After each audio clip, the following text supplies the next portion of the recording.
Hello दोस्तों, स्वागत है आपका एक नए वीडियो में। आज की इस वीडियो में हम क्लास 12th फिजिक्स में बहुत ही ज़्यादा महत्वपूर्ण प्रश्न पर चर्चा करेंगे। जी हाँ दोस्तों, जैसा कि आप लोगों को पता होगा कि हमने क्लास 12th फिजिक्स में 25 बहुत ही ज़्यादा महत्वपूर्ण प्रश्न बताए थे। उन्हीं का हम सॉल्यूशन इस वीडियो में कराएंगे। ठीक है, 12 तक हम सॉल्यूशन करा चुके हैं, 13 देखेंगे जो कि बहुत ही ज़्यादा महत्वपूर्ण है। परावैद्युत सामर्थ्य कई बार बोर्ड एग्जाम में पूछा जा चुका है, इस बार भी ये पूछा जा सकता है। ठीक है, तो अच्छे से आप लोग इसे तैयार कर लीजिए और साथ में इसका कॉन्सेप्ट भी हम सीखेंगे। ठीक है, तो परावैद्युत सामर्थ्य की परिभाषा क्या होगी?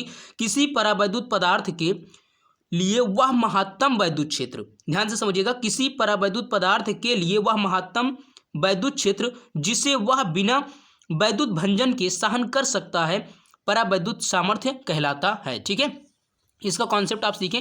यहाँ पर मान लीजिए ये क्या है, दो चालक हैं। ठीक है, एक चालक ही है, दूसरा चालक ए है। इस पर हम एक विभवांतर स्थापित करते हैं जिसका मान क्या होगा, वी होगा, और यहाँ पर क्या हो जाएगा, प्लस वी हो जाएगा। ये जो बड़ा वाला होता है इससे प्लस, इससे क्या होता है स्पष्ट कि ये प्लस है। ठीक है, और यहाँ पर छोटा क्यों दिखाया जाता है बैटरी का सिरा, क्योंकि ये क्या है, ऋणावेशित है। तो जब हम यहाँ पर विभवांतर लगा देंगे तो यहाँ पर एक वैद्युत क्षेत्र क्रिएट हो जाएगा, यानी उत्पन्न हो जाएगा। तो वैद्युत क्षेत्र जो उत्पन्न होगा वो उच्च विभव से निम्न विभव की ओर होगा, यानी कम आवेश से ज़्यादा आवेश से कम आवेश की ओर। ठीक है, तो यहाँ पर होगा क्या कि जब वैद्युत क्षेत्र उत्पन्न हो जाएगा तो यहाँ पर जो चार्ज होंगे वो क्या होंगे, एक जो यहाँ पर धनावेशित चार्ज होगा वो वैद्युत क्षेत्र की दिशा में कार्य करेगा, लेकिन जो ऋणावेशित होगा वो वैद्युत क्षेत्र के विपरीत दिशा में कार्य करेगा।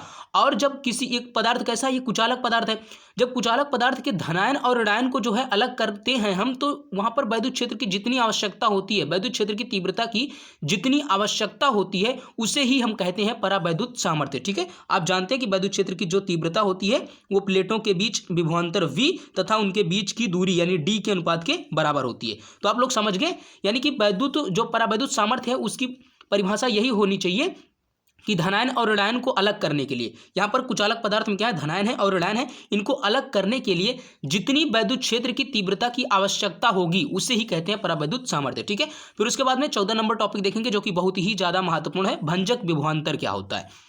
किसी परावैद्युत पदार्थ के सिरों के बीच जो कि परावैद्युत पदार्थ है उनके सिरों के बीच उत्पन्न वह अधिकतम या महत्तम विभवांतर जिसे परावैद्युत परावैद्युत पदार्थ बिना वैद्युत भंजन के सहन कर सकता है, उस पदार्थ का भंजक विभवांतर कहलाता है। इसे समझते हैं, यानी कि अगर हम जब यहाँ पर दोनों आवेशों को अलग किए, यानी कि यहाँ पर एक क्या है, धनावेश और दूसरा क्या है, ऋणावेश है, तो उस पर जो वैद्युत क्षेत्र की तीव्रता लगाने के लिए हम जितना विभवांतर उसमें लगाना पड़ता है, वैद्युत क्षेत्र की तीव्रता को लगाने के लिए जितना विभवांतर हमें लगाना पड़ता है, उस विभवांतर को ही हम क्या कहते हैं, भंजक विभवांतर कहते हैं।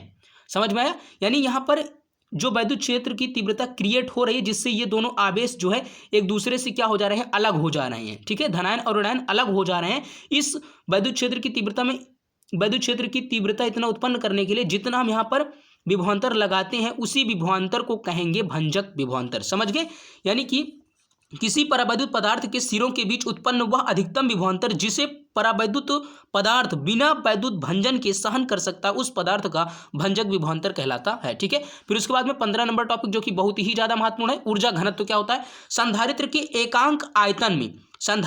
एकांक आयतन में संचित ऊर्जा को संधारित्र का ऊर्जा घनत्व कहते हैं। एकांक आयतन तो आप लोग समझते ही हैं। ठीक है, तो ऊर्जा घनत्व U बराबर हो जाएगा हाफ एप्सिलॉन नॉट इंटू ई का स्क्वायर। ठीक है, ई क्या है, यहाँ पर वैद्युत क्षेत्र की तीव्रता है, एप्सिलॉन नॉट क्या है, निर्वात की वैद्युतशीलता है। ठीक है, तो आप अच्छे से ऐसे प्रश्नों को तैयार कर लीजिए जिससे कि आपके बोर्ड एग्जाम में अच्छे अंक आ सकें। ठीक है दोस्तों, तो चलिए ठीक है, वीडियो देखने के लिए बहुत बहुत धन्यवाद। मिलेंगे किसी अगली वीडियो में, तब तक के लिए जय हिंद, वंदे मातरम।